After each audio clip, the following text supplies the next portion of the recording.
या सगळ्या याच्यात जर आपण पाहिलं तर मुस्लिम मतदार जो होता तो निर्णायक स्वरूपाचा होता आणि यामध्ये तो नेमका कोणाच्या बाजूने गेला, त्यांचं नेमकं ध्रुवीकरण कशा पद्धतीने झालं पाहूयात।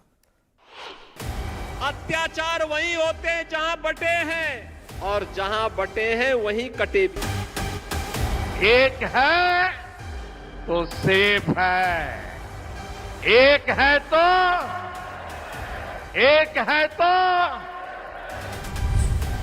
विधानसभा निवडणुकीत भाजपच्या या घोषणेमुळे धार्मिक ध्रुवीकरणाचा मुद्दा ऐरणीवर आला होता। भाजपकडून हिंदू मतांच्या ध्रुवीकरणाचा प्रयत्न केला जात असल्याचा आरोप महाविकास आघाडीच्या नेत्यांनी केला होता। खरं तर भाजपच्या या घोषणेला लोकसभा निवडणुकीच्या निकालाची पार्श्वभूमी होती। लोकसभा निवडणुकीत मुस्लिम समाज महाविकास आघाडीच्या बाजूने एकवटल्याचं चित्र होतं। त्यावरून भाजप नेत्यांनी वोट जिहादचा आरोप केला होता। याच पार्श्वभूमीवर भाजपनं बटेंगे तो कटेंगेचा नारा दिला होता। एकीकडे भाजपनं हा मुद्दा लावून धरला तर दुसरीकडे सज्जाद नोमानींच्या आव्हानानं त्यात तेल ओतण्याचं काम केलं। नोमानींनी मुस्लिम समाजाला मवियाच्या बाजूने मतदान करण्याचं आवाहन केलं होतं। ते ऐताच मुद्दा भाजपच्या हाती लागला।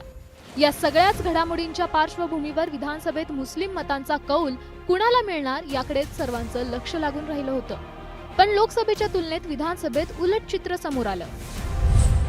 मुस्लिम बहुल मतदारसंघांमध्ये महायुतीला मोठ्या प्रमाणावर यश मिळाल्याचं निकालातून स्पष्ट झालंय।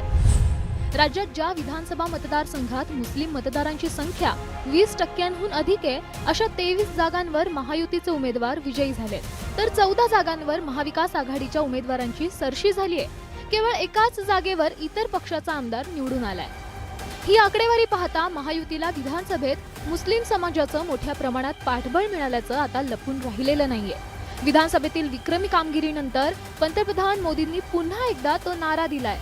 महाराष्ट्र के चुनाव का भी सबसे बड़ा संदेश है एकजुटता। एक है तो